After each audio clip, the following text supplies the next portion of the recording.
नमस्कार, जनता टीवी देख रहे हैं आप। आपके साथ मैं हूं अंजलि भंडारी और वक्त हो गया सुपरफास्ट न्यूज की ओर रुख करने का। नए साल का आगाज होते ही माता वैष्णो देवी में भीषण हादसा। भगदड़ में 12 श्रद्धालुओं की मौत जबकि 13 लोग घायल।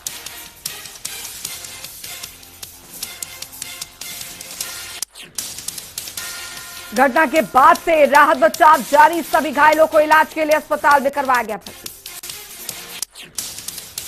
डीजीपी दिलबाग सिंह के मुताबिक किसी बात पर को लेकर श्रद्धालुओं में शुरू हुई थी धक्का मुक्की, जिसके बाद मची भगदड़। घटना के बाद जम्मू पुलिस ने मौके पर पहुंचकर संभाला मोर्चा। स्थिति का किया नियंत्रण। शुरू के मामले की जांच पड़ताल। जानकारी के मुताबिक बढ़ सकता है मृतकों और घायलों का आंकड़ा। मृतकों में दिल्ली, हरियाणा और पंजाब के श्रद्धालु शामिल। हादसे को लेकर पीएम मोदी ने जताया दुख। ट्वीट कर लिखा, माता वैष्णो देवी भवन में भगदड़ से हुई मौतों से हुआ दुख। पीड़ित परिवारों के प्रति मेरी संवेदना। पीएम ने जम्मू कश्मीर के गवर्नर मनोज सिन्हा, सांसद जितेंद्र सिंह और केंद्रीय मंत्री नित्यानंद राय से स्थिति की ली जानकारी। घायलों को हर संभव चिकित्सा सहायता प्रदान करने के दिए निर्देश।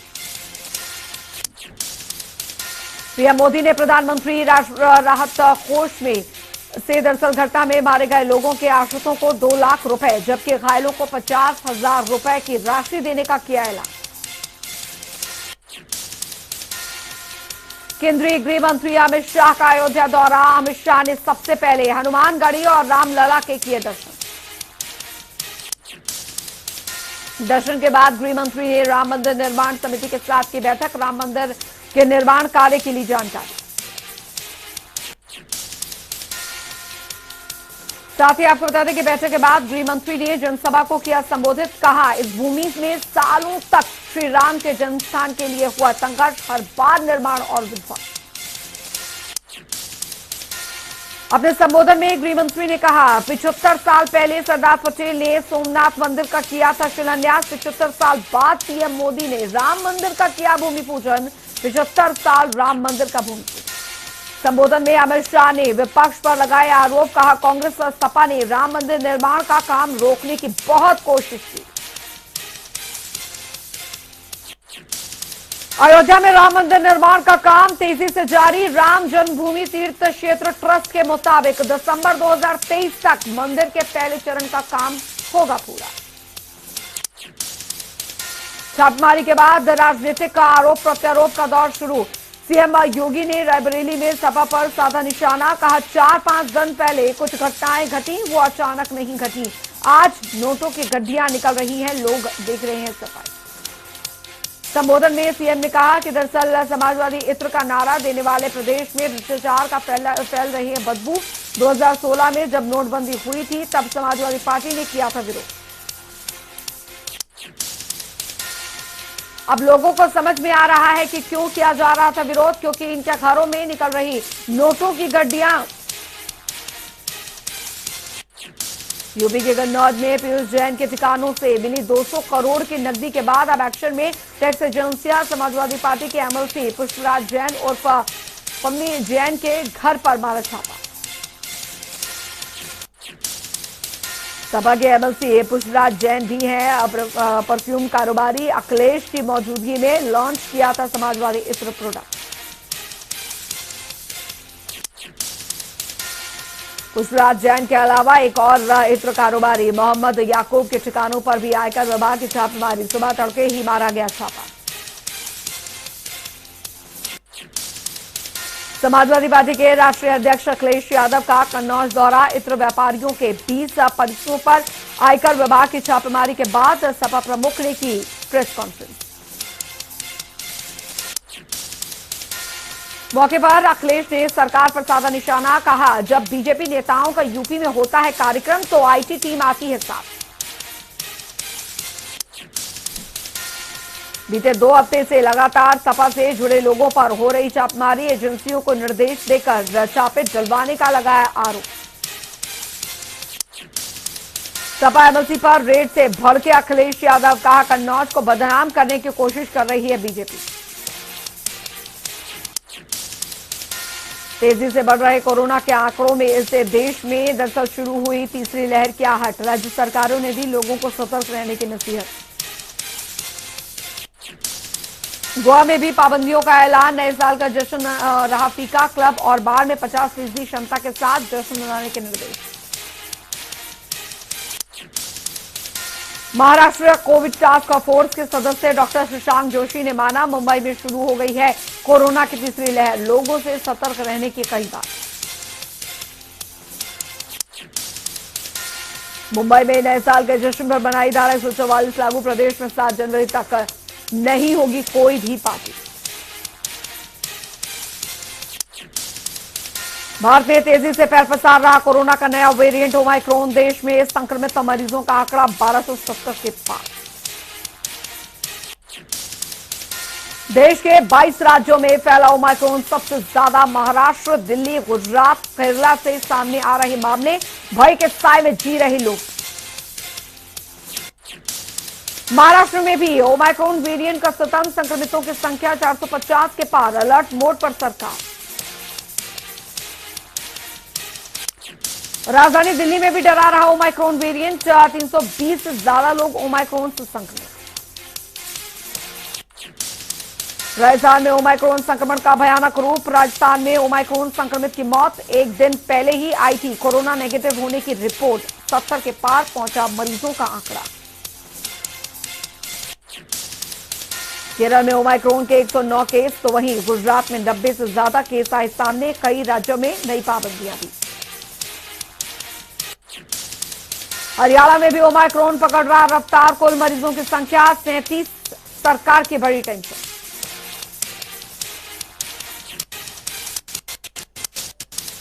विश्व में जारी कोरोना का कहर। अब तक 28 करोड़ 68 लाख से भी ज्यादा केस है सामने। 25 करोड़ 31 लाख से भी ज्यादा मरीज रिकवर। मौत का आंकड़ा 54,46,000 के पास।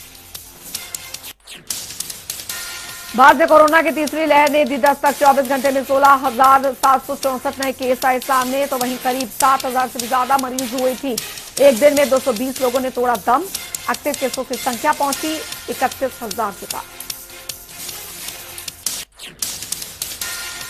भारत में 3 करोड़ 48 लाख से भी ज्यादा कोरोना के केस। अब तक करीब 3 करोड़ 42 लाख से ज्यादा मरीज ठीक। कुल मौतों का आंकड़ा 4,81,000 के पास।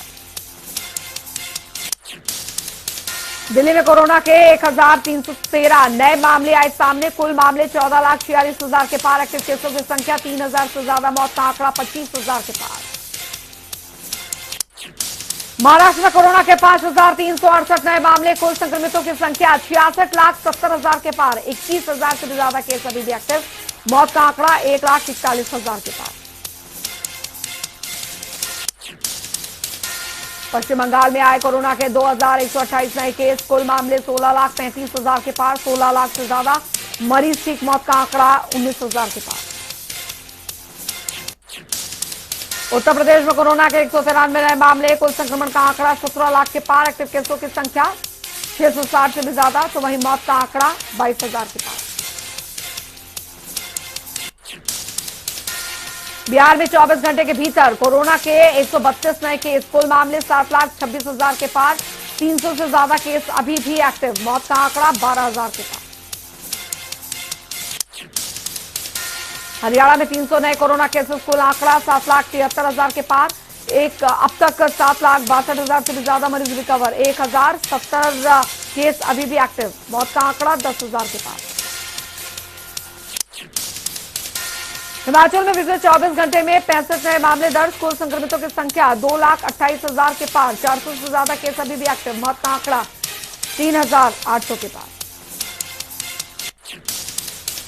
देश में कोरोना के खिलाफ वैक्सीनेशन अभियान जारी। वैक्सीनेशन का आंकड़ा 144 करोड़ के पार। गोवा विधानसभा चुनावों में अपनी किस्मत आजमा रही आम आदमी पार्टी। दल बदल को रोकने के मकसद से उठाया अनोखा कदम। पार्टी ने कहा उम्मीदवारों को एक का कानूनी हलफनामे पर करने होंगे हस्ताक्षर, क्योंकि गोवा नेता दूसरे दलों में शामिल होने को लेकर कुख्यात और 2019 में 10 कांग्रेसी विधायक बीजेपी में हुए थे शामिल। जम्मू कश्मीर में आतंकवादियों के खिलाफ सुरक्षा बलों के खिलाफ ऑपरेशन जारी। 24 घंटे के अंदर 9 आतंकियों को किया ढेर। दक्षिणी कश्मीर के कुलगाम, अनंतनाग और श्रीनगर में बीते दिनों हुई 3 अलग अलग मुठभेड़। पुलिस बस पर हमला करने वाले जैश के 3 आतंकियों समेत 9 दहशतगर्द हुए थे।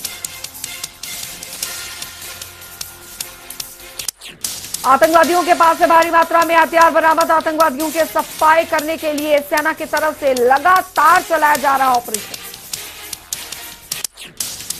देश में कोरोना अटैक के साथ ठंड का सितम बढ़ा। पहाड़ी राज्यों में बर्फबारी का दौर जारी। पर्यटक ले रहे बर्फबारी का लुत्फ।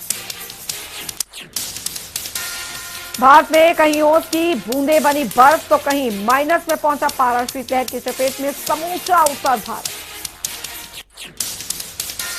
ठंड की वजह से उत्तराखंड के औली में जमी झील। स्थानीय लोगों का करना पड़ रहा परेशानियों का सामना। पहाड़ों से लेकर मैदानों तक पड़ रही हाथ कंपाने वाली ठंड। राजधानी दिल्ली में 5 डिग्री तक लुढ़का पारा। हरियाणा में भी शीतलहर का कहर। दिल्ली में भी लोगों को ठिठुर रही ठंड। बचने के लिए लोग अलाव और हीटर का ले रहे सहारा। कपकपाती ठंड के बीच हुआ नए साल का स्वागत। मौसम विभाग ने 1 जनवरी को न्यूनतम तापमान 10 डिग्री पहुंचने का जताया अनुमान।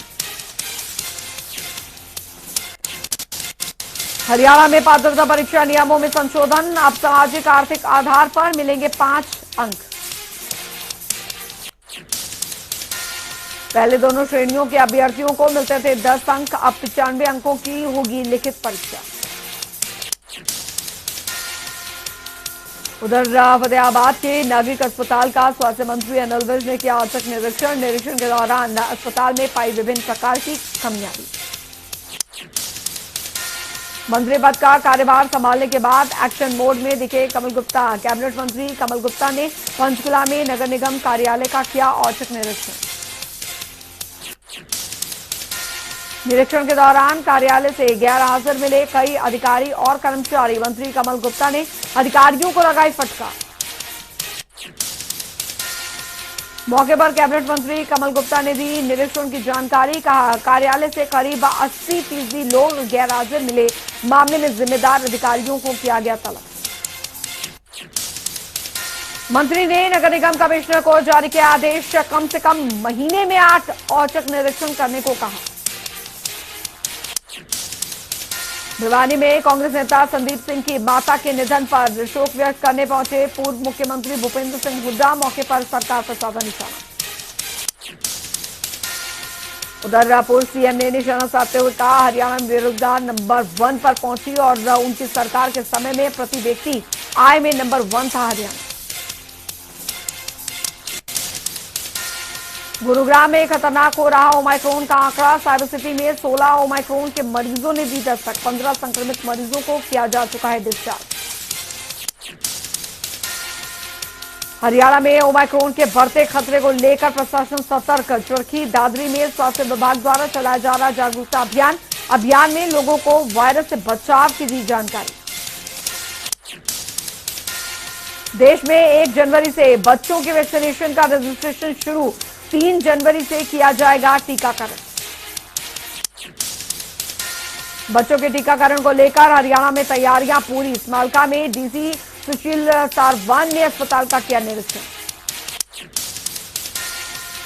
निरीक्षण के दौरान अस्पताल की तैयारियों का लिया जायजा। 15 से 18 साल तक के बच्चों को किया जाएगा वैक्सीनेटेड। मौके पर डीसी ने स्वास्थ्य विभाग के कर्मचारियों को वैक्सीनेशन और सुविधाओं को दुरुस्त करने के दिए निर्देश। कहा अस्पताल की कमी को किया जाए दूर।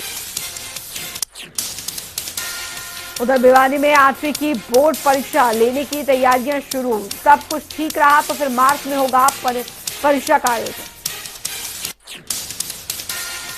बोर्ड कार्यालय में बोर्ड अध्यक्ष जगबीर सिंह की अध्यक्षता में हुआ बैठक का आयोजन। बैठक में मौलिक शिक्षा विभाग, प्रशिक्षण परिषद के विशेषज्ञ और साथ ही प्रदेश के विभिन्न स्कूलों के प्राचार्य रहे मौजूद। कैथल के गांव शेरगढ़ में बिजली का बिल न भरना सरकारी स्कूल पर बड़ा भारी। विभाग ने भुगतान न करने पर सरकारी स्कूल का कनेक्शन काटा। उधर बिजली विभाग के कर्मचारियों ने स्कूल से बिजली का मीटर उतारा और स्कूल के मुताबिक का दरअसल कई महीनों से बिजली बिल भरने के लिए की जा रही बजट की मांग। उधर पुंडरी में प्रार्थियों ने तहसील कार्यालय का किया घेराव। वेरिफिकेशन के लिए डॉक्यूमेंट्स पर साइन न करने की वजह से नाराज परीक्षार्थी। बरौंडा में कांग्रेस राष्ट्रीय सचिव वीरेंद्र राठौर ने दरअसल पीड़ितों से की मुलाकात। लोगों से राठौर लगाई न्याय की गुहार। सरकारी जमीन पर प्रशासन की ओर से की गई थी कब्जे की कार्रवाई। मौके पर राष्ट्रीय सचिव ने सरकार पर साधा निशाना। दरअसल कहा, सरकार का काम गरीब और आम आदमी को छत देना है, न कि उन्हें बेघर करना। फैक्ट्रियों में लगी भीषण आग। फैक्ट्री में दरअसल आग लगने से चपेट में आई पास की 3 अन्य फैक्ट्रियां भी। भयानक आग से फैक्ट्रियों की मशीनें तक पिघली। फैक्ट्री में सो रहे 2 मजदूरों ने छत से कूदकर बचाई अपनी जान।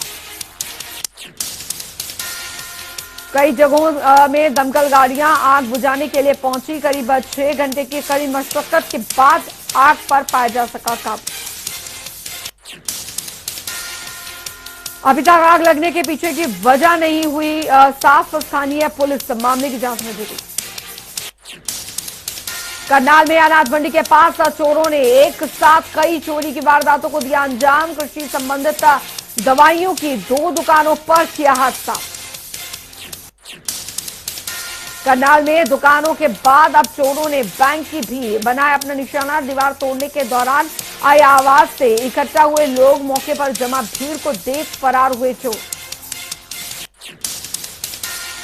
उधर पीड़ित दुकानदार से पूछताछ में जुटी पुलिस। सीसीटीवी फुटेज के आधार पर की जा रही चारों तक पहुंचने की कोशिश।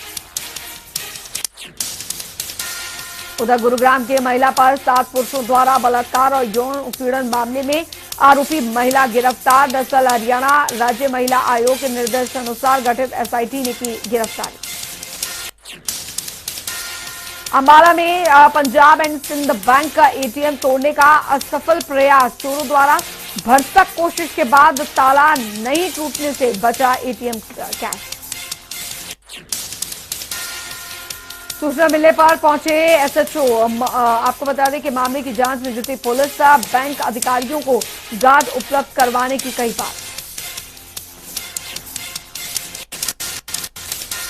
वित्त मंत्री निर्मला सीतारमण के सामने मुख्यमंत्री जयराम ठाकुर ने की पैरवी। कहा, केंद्रीय बजट में शामिल हो मंडी एयरपोर्ट। सीएम ने वस्तु एवं सेवा कर मुआवजे की सुविधा अगले 3 साल तक जारी रखने का किया आग्रह। शिमला, मनाली, धर्मशाला, डलहौजी, कसौली में तैयारी पूरी। हुड़दंगियों पर रहेगी पुलिस की पैनी नजर। मौसम रहेगा साफ तो होटलों में भी जश्न के खास इंतजाम। जश्न में डूबा पहाड़ी राज्य पर्यटन स्थलों पर उमड़ा पर्यटकों का हुजूम। सैलानियों के आने से वादियों गुलजार तो वहीं कारोबारियों के भी खिले चेहरे। न्यू ईयर सेलिब्रेशन के लिए शिमला के होटल जैम पैक। आज और कल के लिए ज्यादातर बसें एडवांस में बुक। तो एडवांस में बुक हुई टॉय ट्रेन। 13 जनवरी से होगा स्नो फेस्टिवल का आगाज। लाहौल घाटी के त्रिलोकनाथ मंदिर में पूजा अर्चना के साथ होगा शुभारंभ। उपायुक्त लाहौल स्पीति नीरज कुमार का बयान। तकनीकी शिक्षा मंत्री डॉक्टर रामलाल मारकंडा करेंगे शुभारंभ। उधर बरोटीवाला कॉलेज के छात्रों ने किया कक्षाओं का बहिष्कार। छात्र नई बिल्डिंग में कक्षाएं शिफ्ट कराने की कर रहे मांग। उधर सिलाई स्वास्थ्य केंद्र में नहीं मिल रही स्वास्थ्य सुविधाएं। जिला परिषद सदस्य ने भी कई स्वास्थ्य सुविधाओं के अभाव की बात। कोंटा माइनिंग विभाग की बड़ी कार्रवाई। नियमों के उल्लंघन पर 3 ट्रकों से वसूला 34,500 का जुर्माना।